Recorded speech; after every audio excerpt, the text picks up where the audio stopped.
I don't believe Social Security will exist when my children try to retire. I just don't believe that can happen.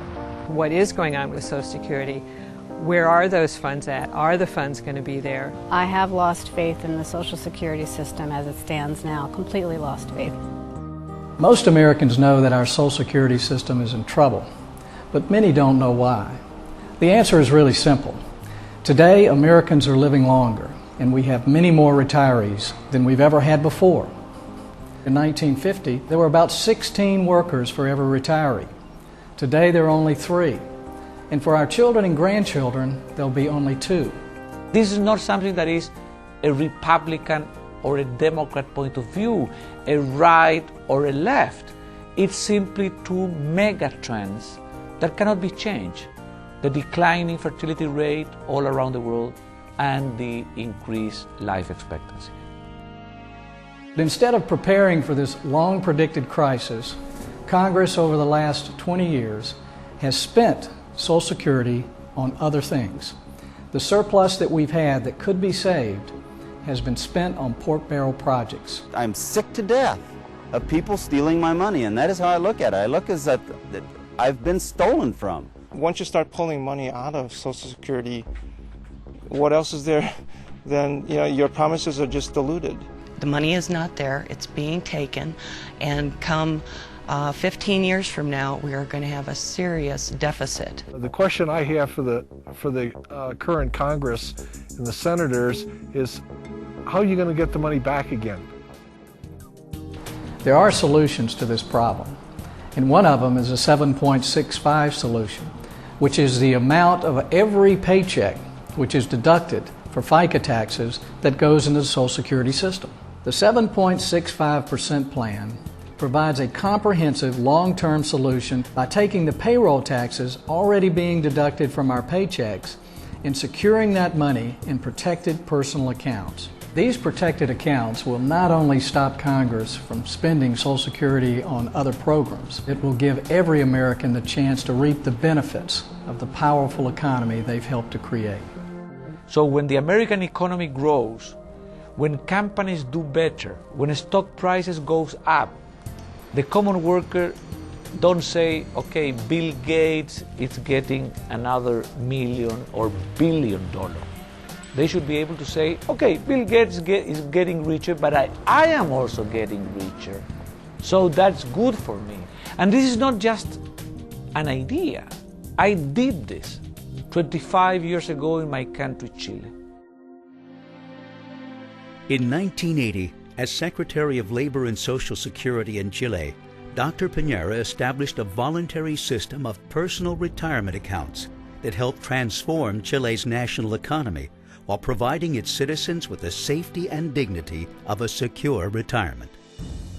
I went to the workers in television, in radio, in visiting trade unions, and I told them, do you like to send your payroll checks to a government program that is like a black hole in the universe because you don't know exactly how the money is being used, where is the money going? Or would you rather like to have the money in a little passbook? And I went around showing a little saving passbook that I call the retirement passbook. That is your own property, is your own money. Nobody can touch it. Ownership is the key to America. It is. It's why our system works. That's what is the crucial thing about this whole thing, the personal savings account, is that you own it and it gives you freedom and it gives you power. The choice to take care of my own money and invest it as I feel fit is very important to me. We've worked hard for that money that goes into Social Security, and it's like they don't respect that.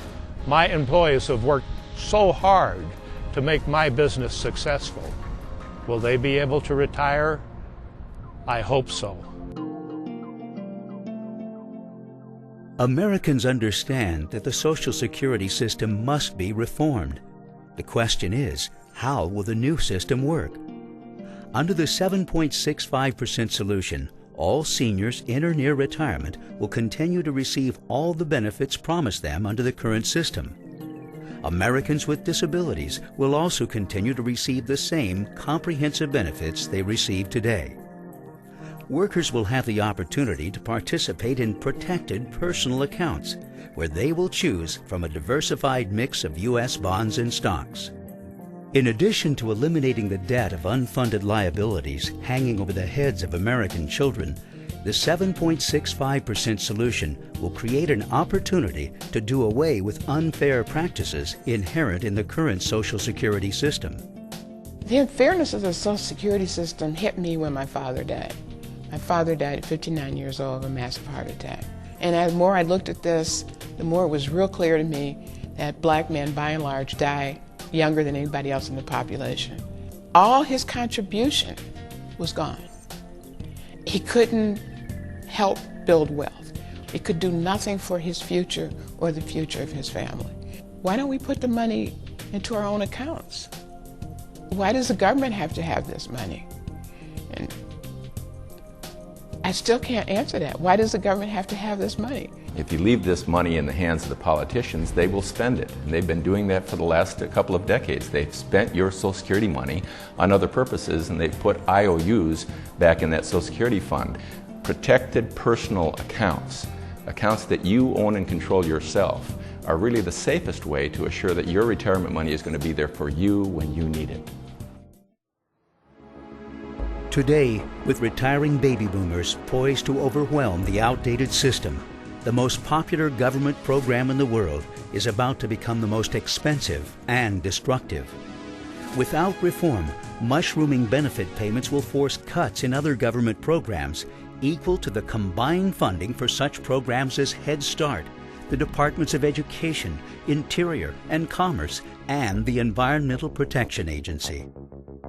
If we don't do something immediately, these problems are going to be almost insurmountable. We can't fix it 10 years from now, it'll be worse. We can't fix it 15 years from now, it'll be even worse than that.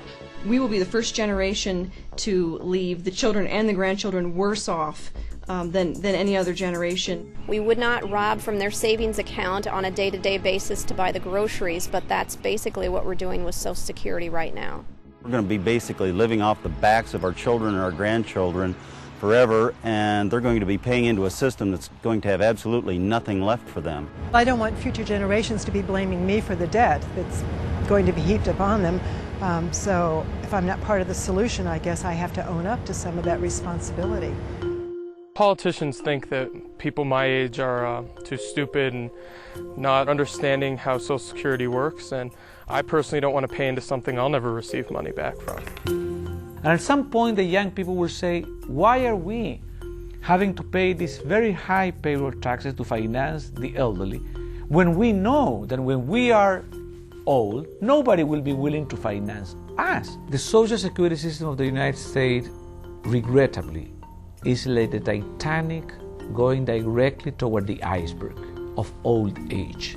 It is possible to avoid the collision of the Titanic with the iceberg, but for that you need moral courage, you need to educate the people, you need to tell the people the truth, and you need to go toward a system of personal accounts.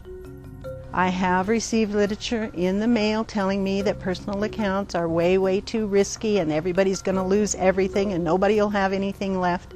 A lot of politicians will say that personal investment funds are too risky and we can't allow the Social Security system to be invested in these personal funds. But they've done this for themselves. Congress created for itself and for the federal workforce something called the Thrift Savings Plan, which allows them to invest their money in a fund that they own and control, and then they benefit from the growth in that fund over time. If it's good enough for the politicians, why isn't it good enough for the average worker?